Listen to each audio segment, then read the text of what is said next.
Respondiendo Jesús, les dijo: Mirad que nadie os engañe. Porque vendrán muchos en mi nombre, diciendo: Yo soy el Cristo, y a muchos engañarán. Y oiréis de guerras y rumores de guerras. Mirad que no os turbéis, porque es necesario que todo esto acontezca. Pero aún no es el fin. Porque se levantará nación contra nación, y reino contra reino. Y habrá pestes, hambres y terremotos en diferentes lugares. Y todo esto será principio de dolores. Bienvenido a Veracidad Adventista con Israel Sierra. ¿Qué tal, amigos y hermanos? Sean todos muy bienvenidos a su canal Veracidad Adventista. Qué placer tenerlos con nosotros nuevamente. Gracias al Señor podemos predicar su palabra, podemos estar aquí para dar un mensaje certero a la hora que nosotros lo necesitamos. Hoy tenemos un amigo especial aquí que nos acompaña, ya ustedes lo conocen, Fernando Lugo. Bienvenido, Fernando. Gracias por acompañarnos, gracias por querer estar con nosotros aquí para predicar la palabra de Dios. ¿Cómo te sientes? Excelente, siempre es un placer, siempre es un privilegio poder hablar de ese Dios grandioso, maravilloso que tenemos, en especial con esas personas que tienen deseos de estudiar la Biblia, que tienen preguntas, que quieren conocer más de lo que Dios dice en su palabra. Este es un lugar perfecto para conocer del amor y del carácter de Dios. Amén. Bueno, Fernando, ya tú sabes cómo se maneja aquí todo. Primero que antes de comenzar el tema que tenemos para hoy, que es un tema muy importante, por eso les invito a que por favor no se aparten de este video, véanlo hasta el final y lo compartan con muchas personas. No importa que no sean de la iglesia adventista, mejor aún si no son de la iglesia adventista, ¿verdad? Que todos podamos conocer este mensaje porque es muy importante para todos nosotros. Vamos a orar. Por favor, Fernando, ten el privilegio de orar para comenzar el tema de hoy. Seguro. Oremos. Poderoso y cariñoso Padre Celestial, en los méritos sagrados de Jesús queremos orar y rogar que tu santa presencia esté con nosotros, con todas las personas que comparten, con todas las personas que disfrutan y estudian tu palabra con nosotros en este video. Queremos que en este momento ellos puedan ser llenos de tu Espíritu Santo, nosotros también, y que al abrir tu palabra seas tú tu propio intérprete, seas tú quien habla a nuestros corazones y nos enseñes la verdad que tienes para nosotros en este momento. Gracias, Padre, en el nombre de Jesús. Amén. Amén. Muy bien, este tema pues lo hemos hecho con la finalidad de aprovechar, ¿no?, todo esto que sucedió con el Papa Francisco, que acaba de fallecer hace algunos días atrás. Y me he podido dar cuenta que muchas personas han publicado en sus redes sociales, han publicado en sus estados de WhatsApp, han hecho imágenes. Bueno, una cantidad de personas está diciendo que por fin el Papa Francisco se encontró con Jesús en el cielo. Y me llama mucho la atención esta expresión porque sin duda alguna el Papa Francisco era un ser humano como nosotros, ¿verdad que sí? Era un ser humano que no se diferenciaba nada más por sus rasgos y características personales, pero en otra cosa, en santidad o en espiritualidad, quizás no se diferenciaba de nosotros.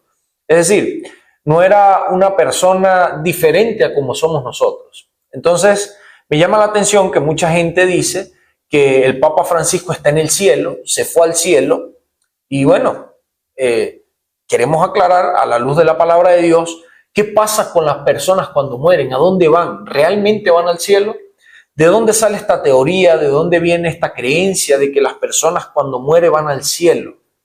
Yo quiero que nosotros entremos ya en materia, Fernando, y que tú nos expliques, por favor, cómo es esto de la muerte y de la vida. Enséñanos acerca de eso, por favor. Bueno, sí, efectivamente es interesante plantear, primeramente, antes de poder, digamos, determinar dónde está este personaje, al igual que muchos, es bueno entender cuáles son los principios que la Biblia estipula o cuáles son los versículos, cuáles son los conceptos que la Biblia tiene con respecto a lo que es la vida y lo que es la muerte. Teniendo en cuenta qué sucede con esto, nosotros podemos entender qué sucede con las personas. Vemos primeramente en Génesis capítulo 2, en el versículo 7, que Jehová forma al hombre del polvo de la tierra, sopla en su nariz aliento de vida, y dice la Biblia, y fue el hombre un ser viviente. La palabra que se utiliza acá para referirse a ser viviente se traduce como nefesh, que pues la traducción más directa podría ser alma. Sí, una palabra bastante interesante porque normalmente interpretamos que el alma es algo indistinto de lo que puede hacer el cuerpo, ¿sí? Que alguien muere, entonces su alma queda en otro estado, apartado o sin la necesidad del cuerpo. Pero vemos que este versículo es claro al decirnos que al formar al hombre el polvo de la tierra y soplar en su nariz el aliento de vida, estas dos cosas forman el alma, ¿sí? Entonces, esto es lo que nosotros podemos entender como la vida, la unión de estas dos cosas. Nos convertimos en un ser viviente en el momento en el que Dios une estas dos cosas, ¿sí? Ok, pero vemos también que Eclesiastés 12:7 nos plantea lo que sucede en el momento de la muerte. Y es muy interesante y muy bonito porque podemos ver que es lo contrario a lo que acabamos de plantear. Eclesiastés capítulo 12, versículo 7 dice: y el polvo vuelva a la tierra como era, y el espíritu vuelva a Dios que lo dio. Entonces vemos que al principio se unen polvo de la tierra y el aliento de vida, y la muerte es sencillamente el proceso contrario. Vuelve el polvo a la tierra y vuelve el aliento o el espíritu de vida a Dios que fue quien lo dio. Entonces vemos que la muerte es sencillamente el proceso en el cual estas dos características o estos dos elementos que forman la vida se separan, ¿sí? Correcto. No puede haber vida si quitamos una de las dos. Es decir, no puede haber un cuerpo que mantenga la vida sin tener el Espíritu de Dios, y tampoco puede haber el Espíritu de Dios vivo sin un cuerpo. Eso es lo que la Biblia plantea. Entonces es muy importante tener esto como premisa a la hora de entender qué sucede con alguien cuando muere. Si va al cielo, si va al infierno, si está en el purgatorio, si está deambulando en alguna parte. La Biblia nos dice qué sucede para poder empezar a desarrollar estos argumentos. Correcto. Y muy bueno eso que dijiste, que es imposible que viva un cuerpo sin espíritu y un espíritu sin cuerpo. O sea, no se pueden separar. El apóstol Santiago, en el libro de Santiago capítulo 2, en el versículo 26, da este ejemplo claramente, hablando de la fe, pero él pone el ejemplo del cuerpo, ¿verdad? Para hablar acerca de la fe. Santiago 2, capítulo 26, dice: así como el cuerpo sin espíritu está muerto, también la fe sin obras está muerta. Pero lo que quiero que nos enfoquemos es, así como el cuerpo sin espíritu está muerto. Es decir, es imposible que un cuerpo muerto y el espíritu siga vivo. Eso es lo que nosotros, o lo que las personas llaman la inmortalidad del alma. El cuerpo muere, sí, es enterrado en un cementerio, es sepultado, y el alma sigue viva, pues. El alma no muere, sigue por allí, se aparece, está deambulando, está haciendo otras cosas, pues, pero está sin el cuerpo. Entonces, nosotros vemos a la luz de la palabra de Dios que es imposible que el cuerpo se separe del espíritu, del aliento de vida que Dios da, y puedan tener una vida propia, cualquiera de los dos, ¿cierto? Porque la vida es precisamente la unión del cuerpo y del espíritu. Eclesiastés capítulo 9, en el versículo 4 hasta el versículo 6, menciona claramente qué pasa con las personas cuando mueren. Y asimismo sucedió con el Papa Francisco cuando él murió. ¿Qué pasa? Vamos a leer Eclesiastés capítulo 9, versículo 4. Dice: aún hay esperanza para todo aquel que está entre los vivos, pues es mejor perro vivo que león muerto. Porque los que viven saben que han de morir, pero los muertos nada saben, no tienen más recompensa. Su memoria cae en el olvido. También perece su amor, su odio y su envidia, y ya nunca más tendrán parte en todo lo que se hace debajo del sol. ¿Qué quiere decir esto? Esto no hay ni siquiera que explicarlo porque esto está súper claro. Dice que cuando la persona fallece, ya no tiene más parte de lo que se hace debajo del sol. Es decir, de lo que se hace en esta tierra.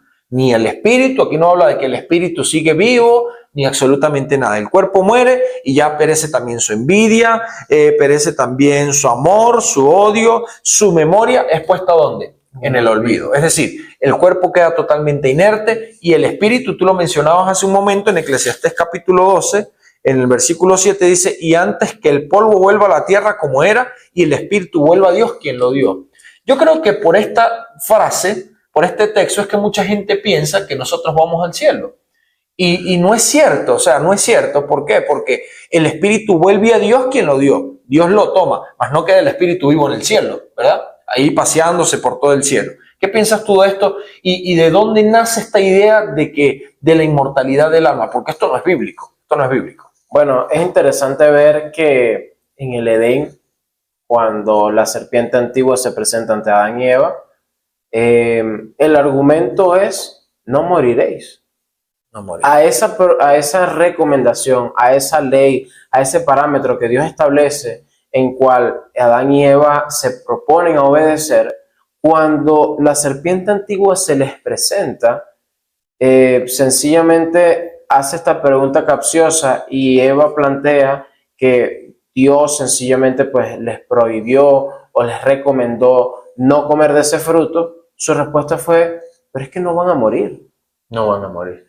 Y yo creo, disculpa Fernando, que aquí se planteó por primera vez la teoría de la inmortalidad del alma. Y es que cómo podríamos nosotros plantear que hay directamente una vida después de la muerte, que el alma es 100% inmortal. ¿Cómo podríamos considerar que eso es correcto si en capítulo 3 de Génesis lo plantea como un engaño de Satanás? ¿No estaríamos entonces nosotros repitiendo ese engaño más bien? Exacto. Entonces podemos ver que esta idea de presentar al mundo de que el alma es inmortal, de que hay vida después de la muerte, cuando la palabra de Dios no lo dice así, no lo menciona así, menciona que el polvo, bueno, incluso en Génesis 3:19,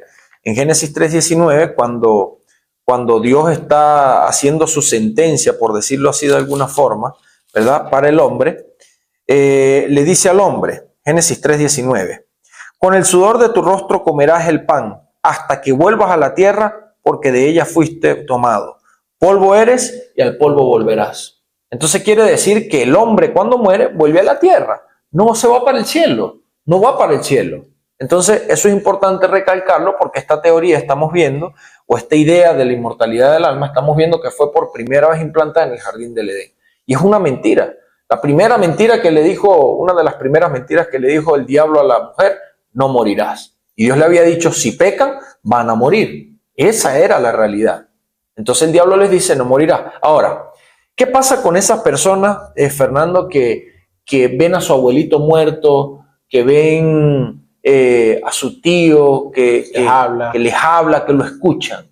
¿Qué sucede con eso? Bueno, el libro Conflicto de los Siglos, que es un libro bastante maravilloso, increíble, tremendo, que tiene instrucción sobre muchos temas, tiene un capítulo especial hablando de este tema, de este asunto de la inmortalidad del alma, y dice lo siguiente en la página 540.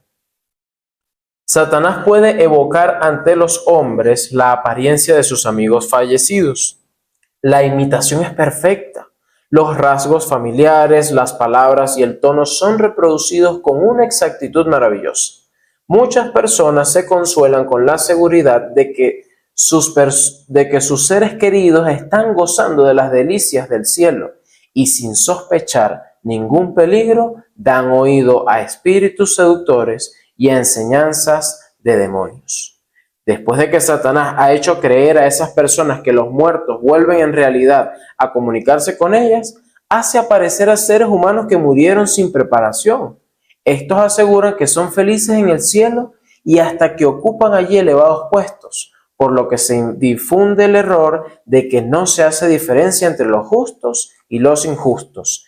Esos supuestos visitantes del mundo de los espíritus dan a veces avisos y advertencias que resultan exactos. Entonces no basta con la exactitud que den estas palabras, no basta con la exactitud con la que imitan a estas personas. Si nosotros no tenemos claro lo que la Biblia estipula, por muy cristianos o por muy creyentes que seamos, en el momento que tengamos una aparición de estas, vamos a ceder. Bueno, perdón. Y cuán importante es entonces estar preparado, porque va a suceder. Es algo que Satanás está preparando para el tiempo del fin y debemos estar basados en un escrito, en una interpretación correcta de la Biblia, porque van a hacer todo lo posible por engañarnos. Muy bien, yo voy a mencionar que esta idea, esta teoría de la inmortalidad del alma es una idea espiritista. ¿Por qué? Y voy a poner un ejemplo bíblico para que si hay otra persona que está viendo este video que no es de la iglesia adventista, que por favor no nos vaya a decir: bueno, pero es que eso no lo dice la Biblia, lo dice un libro y no la Biblia. Si yo voy a poner un ejemplo en 1 Samuel capítulo 28, ahí está la historia del rey Saúl, usted puede visitarla. El rey Saúl, en su desesperación cuando muere el profeta Samuel, él quiere y necesita encontrar respuestas y preguntarles cosas al profeta, porque el profeta ya estaba muerto, ya no existía. Ahora, ¿a dónde fue Saúl para consultar al profeta Samuel? Fue a donde una bruja, a donde una hechicera, una espiritista, hacía brujería. Y esa bruja le dijo que ella podía hacer que hablara con el profeta Samuel. Ahora, cuando él habla, ¿sí? ¿Qué le menciona el profeta Samuel supuestamente por medio de la bruja? ¿Le dice palabras que son ciertas o no? Le menciona palabras que son ciertas, pero más adelante en la historia menciona que Saúl no estaba hablando con el profeta Samuel. ¿Estaba hablando con quién? Con un demonio, con un espíritu maligno. Y fíjate que lo interesante de esto es que dice cosas ciertas, pero al mismo tiempo cosas que no son ciertas. Exactamente. Porque le aseguraba características o, digamos, sucesos específicos con respecto a la batalla a la que él iba a enfrentarse, cosas que no sucedieron. Exacto. Entonces, fíjense, ¿qué pasa con esta parte del espiritismo? ¿Cómo hacen para saber? Miren, nosotros tenemos demonios encargados para cada persona, aunque usted no lo crea. Usted tiene un espíritu de parte de Satanás que lo está vigilando, que lo conoce, sabe sus gustos, sabe lo que usted cree, lo que usted manifiesta, cómo se viste, cuáles son nuestros gustos, todo eso. Y resulta que ese espíritu tiene una ficha técnica de usted. Sí, aunque nosotros no lo creamos así, tiene una ficha técnica de nosotros. Y entonces ese espíritu lo conoce tanto a usted que sabe la conversación que usted tuvo con su abuelita, ¿verdad? Una conversación en secreto, pero que él estaba allí presente escuchando. Entonces tú lo leíste en el Conflicto de los Siglos, que los demonios personifican a estas personas y dicen cosas que parecen certeras. Y sencillamente funciona así. Este demonio te quiere engañar y se convierte en tu abuelita, personifica a tu abuelita, y entonces dice el secreto que tú tenías con tu abuela. Y ahí es cuando tú crees y dices, bueno, pero ¿y entonces esta tiene que ser mi abuela? Porque me nombró el secreto que solamente sabíamos ella y yo. Pero resulta que no es tu abuela. Ahí lo vemos en la palabra de Dios en 1 Samuel 28. Supuestamente el rey Saúl había hablado con el profeta Samuel y le dijo cosas ciertas, pero también cosas que no son verdad. Dice cosas que no son verdad, que no sucedieron. Y el rey Saúl pensó que había hablado con el profeta. Y en la historia bíblica vimos que fue por medio de una bruja, o sea, fue por espiritismo, que el profeta Samuel supuestamente se le apareció al rey Saúl. Entonces esto es espiritismo completamente. Esta idea de la inmortalidad del alma, de que nosotros podemos hablar con los muertos, de que nosotros podemos ver a los seres queridos que han fallecido. ¿Cierto o falso? Correcto. Muy bien. Palabras finales, mi querido Fernando. ¿Qué tienes que decir acerca de este tema que hemos compartido? Muy puntual, pero muy importante para todos nosotros. El Señor Jesús dice, yo he venido para que tengan vida y la tengan en abundancia. Amén. Realmente existe la vida eterna, pero sin duda alguna es bajo otro contexto. Dios tiene que hacer una verdadera distinción entre los justos y los injustos. Y no será algo que va a suceder escondido, no va a ser algo que va a suceder mientras nosotros no estemos. Dios tiene un juicio maravilloso y especial en el que todos podremos ver quiénes serán las personas que tendrán vida eterna y quiénes serán las personas que tendrán muerte eterna. La Biblia es clara en esto, en el libro de Apocalipsis. Así que yo invito y animo a todos nuestros hermanos y amigos que ven este video a que puedan estudiar la palabra de Dios, que puedan contemplar la naturaleza del juicio y cómo esta es una doctrina o una enseñanza que nos muestra el amor de Dios, cómo Él vindica con su carácter justo a las personas que se han mantenido fieles a Él. Sí. Y así podremos ver nosotros realmente cuál es el verdadero estado de las personas cuando puedan ver venir a Cristo en las nubes de los cielos y ser tomados con Él y vivir eternamente con nuestro Salvador. Muy bien, muchas gracias, gloria a Dios. Mis hermanos queridos, ha sido un placer compartir la palabra de Dios con ustedes. Esperamos en el nombre de Cristo que se encuentren muy bien, que sigan pasándola súper bien en compañía del Señor. Y bueno, que el Señor les guarde y les bendiga y esperamos vernos en otra edición. Chao, chao. Respondiendo Jesús, les dijo: Mirad que nadie os engañe. Porque vendrán muchos en mi nombre, diciendo: Yo soy el Cristo, y a muchos engañarán. Y oiréis de guerras y rumores de guerras. Mirad que no os turbéis, porque es necesario que todo esto acontezca. Pero aún no es el fin. Porque se levantará nación contra nación, y reino contra reino. Y habrá pestes, hambres y terremotos en diferentes lugares. Y todo esto será principio de dolores. Bienvenido a Veracidad Adventista con Israel Sierra.